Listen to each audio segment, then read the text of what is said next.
あんなね、ジョコビッチがさ、イズナーに勝った後のインタビューでね、あんな速いサーブをね、どうしてすごいんですか。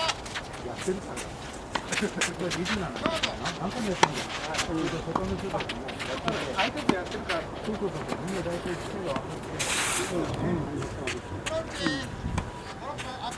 でも本当、僕らがやるけど、イズナーが上から。